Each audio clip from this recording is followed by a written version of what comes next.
morning, church. Man, it's good to be here, and it's good to have everybody gathered.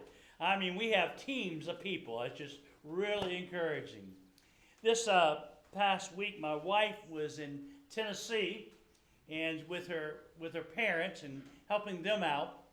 And I went out on Friday with my son Joseph and his family, Aaron and Gianna and Miles. And Aaron was telling me the night before that Miles was ready to fall asleep. And you know how it is when a child is about ready to close their eyes, and his eyes was closed, and he would open them back up, and he said, "Mom, why is life so hard?" Well, I will tell you, whether you're 4 years old or you're 88, life can be hard, amen? It can be difficult. And the fact is, it doesn't really matter. No one of us is immune from trouble or troubles of some sort. And it doesn't really matter. Sooner or later, we're all going to experience adversity. It doesn't matter what age you are. It doesn't matter where you live. It doesn't matter where you are in the age of life. It doesn't really matter. Sooner or later, you cannot escape it. You cannot get away from it. It will hunt you down. It will come your way. I guarantee you will all face it. And the fact is that if right now there is no troubles on the horizon of your life of troubles, I will tell you, you better put your seatbelt on, because it's on its way to your house. And it will come. And I want you to understand that trouble is an equal opportunity program. That everybody, and it comes in all sizes, it comes in a variety of ways. Sometimes it comes with big troubles. Sometimes it's just a bunch of little troubles. Sometimes it just keeps on coming after you, and you can't let go of it. They just right at you. Sometimes there's hardly no troubles at all. And then all of a sudden it raises its ugly head and it's right on you. How many of you here have had troubles? Let me see your hand. Can I hear an amen with troubles? Amen. Yeah, we do all have troubles. Some of you came here today with troubles. I don't know what your troubles are, but I can guarantee you have some troubles in your life. So either you've been through troubles, you're in troubles, or you're fixing to go through troubles. That is just part of life in which we all experience it. In fact, Job said, "Yet man is born to trouble as surely as a spark flies upward." The Bible says in John 16, verse 33, "I have said these things to you, that in me you may have peace in the world. You will have tribulation, but take heart, I have overcome the world." In one form or another, trouble comes to each and every one of us. You can't outrun it. You cannot outsmart it. Do what you may, but I will tell you it will still come. Sooner or later, it will be knocking at your door. And it may come in many ways. It may come through a phone call. It may come through a letter. It may come to somebody knocking your door. It may come through a text. But when it comes, without even saying a word, your world will turn upside down just like that. Now, Paul the Apostle, when he writes 2 Corinthians, he writes it because a response to 1 Corinthians. In 1 Corinthians, he writes that church because they were having all sorts of troubles. All sorts of troubles. And he writes them to address the troubles. After the letter, the troubles get even worse. So Paul says he has to make a painful visit.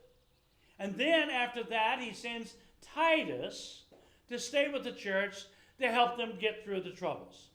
Then Titus tells them things are much better.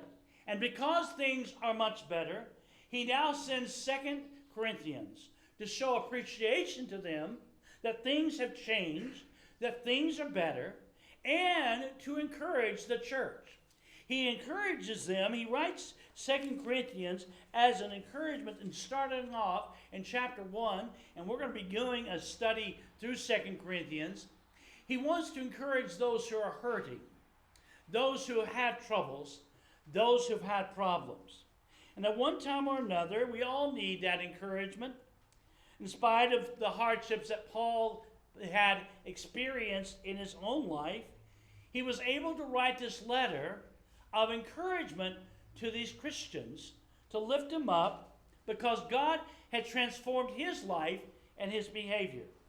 The two men looked out of a prison cell. One saw mud, and the other one saw stars. It's not how the vantage point of whether you see dirt or beauty in life, it's your perspective. And what I want you to see in rather few moments today, I want you to see 4 things that can bring comfort to all of us when we have trouble. Number 1, hardship provides an opportunity to receive God's comfort. Hardship provides an opportunity to receive God's comfort. Notice verse 3 and verse 4. Praise be to God and the Father of our Lord Jesus Christ, the Father of all compassion, the God of all comfort, who comforts us in all of our troubles. The word translated comfort there is found 29 times in the book of 2 Corinthians. It is found 9 times by the time you get to the 8th verse here. 9 times the word comfort. It comes from the Greek word para, which means beside or alongside, and kaleo, to call, calling alongside. What is comfort? It's being called alongside. You don't go through troubles alone when you're a child of God. You go along, God is called alongside of you. God is with you. God is with you with whatever trouble, difficulty you face. Jesus said, I will send you the Comforter. The Scriptures promise, I will always be with you. I want you to understand, this is not some shallow sympathy card with rhyming words and golden glitter. I want you to understand, this is a deep, it's not a simple slap on the back, quick, everything is going to be okay. No, this is a deep comfort. God is with you. God comes alongside of you. Just as the Scriptures would talk about, yea, though I walk to the valley of death, God is with me. God walks with me. God is not some unremote, unfeeling, disinterested, unconcerned. Even after Adam and Eve had sinned and they were kicked out of the garden, God still provided a garment of skin for Adam and Eve in Genesis chapter 3, verse 21. Isaiah 49 and verse 15 and 16 says, can a mother forget the baby at her breast and not have no compassion on the child she has born? And though she may forget, I will not forget you. See, I have engraved you on the palm of my hands. I want you to understand, compassion makes a huge difference. God is compassionate. If somebody doesn't have compassion, you're not going to ask them to help you out. The man that was beaten up and robbed in Luke chapter 10 should never have expected compassion from the Levite and the priest. But the Good Samaritan, because he was a compassionate man, went over and risked himself because he was compassionate. Regardless of the need, God comforts us. And God is compassionately involved in your life, in your suffering. In fact, whoever comforts us in all of our troubles, whatever your affliction is, there is no too small of a confliction, too great of a confliction of trouble in your life for God not to know about it. God is involved. Hebrews 4:15 says, for we do not have a high priest that is unable to sympathize with our weakness, but we have one who has been tempted in every way just as we are, yet without sin. 1 Peter 5 verse 7 says, cast all your anxiety on him because he cares for you. God cares deeply for you. Psalms 121, verse 1 and 2, I lift up my eyes to the hills. Where does my help come from? My help comes from the Lord, the maker of heaven and earth. So, comfort, lead hardships provide an opportunity to receive God's comfort. Number 2, hardship equips us to comfort others. Verse 4, God comforts us in our troubles so that we can comfort those in any trouble with the comfort we receive ourselves from God. If you've gone through any trouble, you're able to empathize with other people who've gone through the same trouble. I appreciate the story by Bob Greene in Chicago Tribune some years ago about a young man named Douglas Mueller, from 15 years old, who was from Missouri. He became very ill, had flu-like symptoms. His temperature was 103 to 105, and so they took him to a hospital in St. Louis, his mother did. And the doctor did some tests and determined that he had leukemia. The doctor was very forthright with him and said, listen, you're going to have chemotherapy for the next 3 years. You're going to lose your hair. Your body's going to bloat. It's not going to be easy. He went into a great depression. Nobody could kind of get him out of it. So the aunt decided to go to the florist and buy some flowers for him. She told the florist, a young lady there, about that she was buying these flowers to try to cheer up her nephew who had leukemia. When he received the flowers, he read the note from his aunt and was very appreciative. But there was also a second note from the florist. The lady wrote, Douglas, I took your order. I worked for the florist. I had leukemia when I was 7 years old. I'm 22 years old now. Good luck. My heart goes out to you. You will make it. Sincerely, Laura Bradley. His face lit up because now he had talked, somebody else could identify with what he was going through and what he felt. It's funny that Douglas was in a hospital surrounded by millions of dollars of equipment, doctors and nurses who had hundreds of years of experience, but it was a florist who sent a note that lifted his spirits.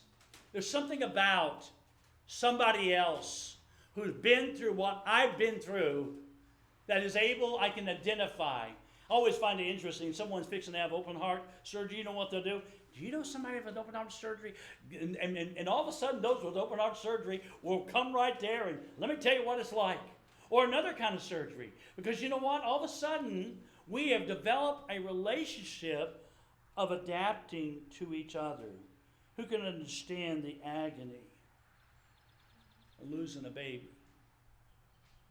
Who understands the agony of losing a child? Who understands the agony of having to go bankrupt? Who in the world understands the agony of having an adult child addicted to drugs? I will tell you, it's the ones who have been there, and it's the ones who have been comforted by God's strength, helping them through it, that they can identify with this person and help them out. You who have endured the stings and experiences of life become God's choice counselors for God. Until you experience a hurt similar to somebody else, you really cannot sympathize with the hurt that people are going through until you've been there. If you ever had a child that struggled mentally or was physically limited, then you better understand others who have children like that. If you've ever been prone to depression, you understand what it's like to get down. If you ever had a kidney stone attack, you understand others who've had a kidney stone attack. No one understands the struggle of alcoholism and drug addiction like the person who has been through it. No one understands the agony of divorce like someone who has been through it. Nobody understands the embarrassment of having a family member in prison except for those who've had a family member in prison. God allows our suffering, as difficult as it is, become a benefit to comfort other people who are going through it. 2 Corinthians 1, verse 6 and 7. If we are distressed, it's for your comfort and salvation. If we are comforted, it's for your comfort, which produces in you patience, endurance of the same suffering we suffer. Look at the chain reaction. We suffer. God comes along and he comforts us. Others suffer, and we come along and we comfort them. With God's arm firmly round our shoulders, I have the strength and stability to place my arm and shoulders around you. Similar experiences create mutual understandings. As we've already said, comfort means to come alongside. So as a comforter, you come alongside those people. You live with them in their hearts. Through your troubles, suffering, God is preparing us to comfort others, and they will not what they need. God prepares us to meet the deepest inner needs of others through the darkest times of our lives. And God, it's amazing, God has to work in you before he can work through you. God uses your suffering and your struggling. And just think about Joseph. Joseph spent 13 years in tribulation, and then God elevated him. It's through the trying times that we go through that God is able to do something amazing through us. Third of all, hardship teaches us to trust, not to trust in ourselves. Hardship teaches us not to trust in ourselves. Notice verse 9. Indeed, in our hearts, we felt the sentence of death. But this happened that we might not rely on ourselves, but on God, who raises the dead. Hardships teach you not to trust in yourself. And Paul's strength would become ebb and flow. He all of a sudden had a new strength. When his own strength faded like the last morning star, the sun of new hope blazed on the horizon. When you finally hit bottom, Paul found out that he was in the hand of the palm of God, and that he could not sink any lower than the hand of God. Isaiah 41 verse 10 says God holds us up with his righteous right hand. Let me tell you, whatever you're going through and you think, can it get any worse? I want you to understand underneath that is the hand of God that is holding you up. When you're in trouble, don't try to go it alone. Turn to God. That's what Paul did. In verse 8, verse 11, he said he had great pressure, deadly perils, made him despair. He thought he was going to die. So what did he do? Run and give up? No. He learned to rely on the God who raises the dead. Paul's trouble drove him to depend upon God. Your troubles drive you to depend upon God. Your troubles drive you to your knees, to a deeper relationship. I think about the great story of God's friend Abraham in Genesis 22. The first verse, God said he was going to test Abraham. Going to be a test. God tells him to take his child up on the mountain and offer him as a sacrifice. Now, can you imagine? In his heart, he was hemorrhaging. God's asking me to give my son, but he was obedient to God. And sometimes later we see him taking his son, and we see his son laid on the altar, and we see Abraham with a knife aimed at the heart of his son in obedience to God, and God stayed his hand. Someone said, how in the world could he have offered his son? Well, the answer is tucked away in Hebrews 11, 17, and 19. By faith, Abraham, when God tested him, offered Isaac as a sacrifice. He who received the promise was about to sacrifice his one and only son, even though God had said to him, it is through Isaac that your offspring will be reckoned. Abraham reasoned that God could raise his son from the dead, and since he did, Abraham was determined to shift away from himself to God. That's faith. Perhaps I'm talking to somebody here that's rather stubborn. You're wrestling with your problems. Instead of you depending upon God, you're going to take your problems and you're going to manage your problems. And I want you to understand something.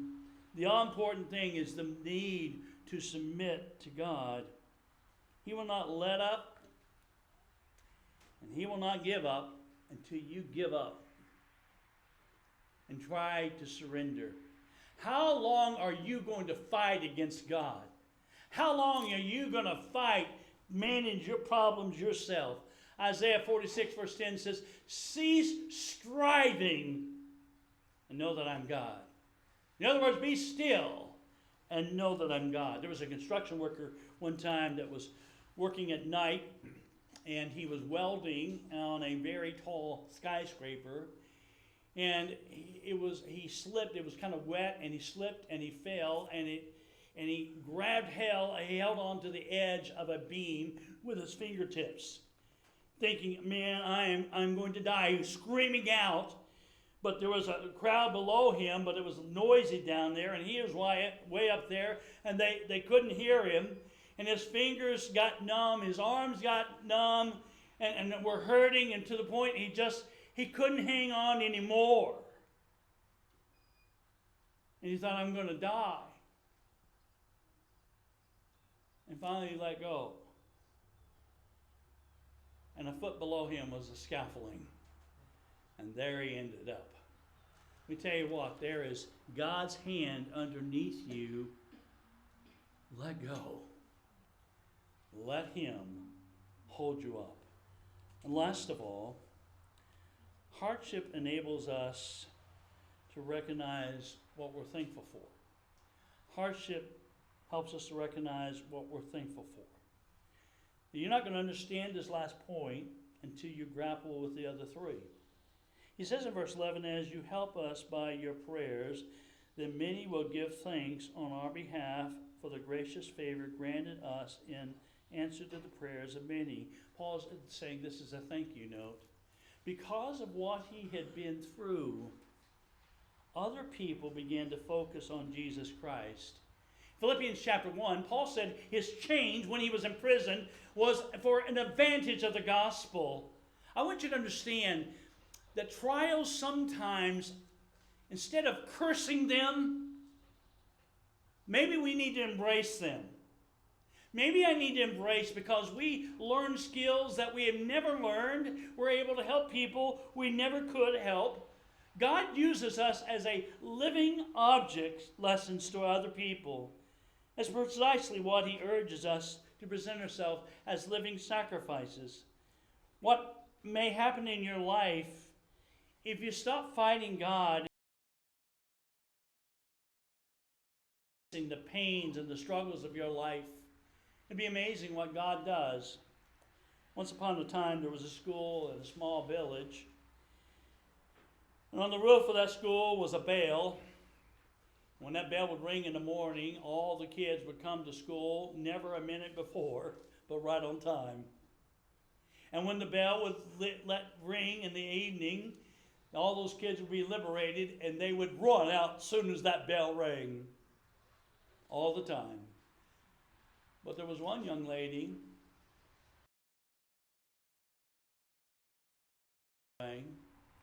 she paid attention all day long, and when the last bell rang, she stayed around and cleaned the chalkboards and stayed around. One day the teacher was having a difficult time with the kids. They were unruly, and finally she said to them, why can't you guys be like Jane? She listens, she works, she comes early, she stays late. I mean, why can't you be like her? And one boy from the back of the class said, that's not fair to compare us to her. A boy blurted from the rear. Why? Asked the teacher.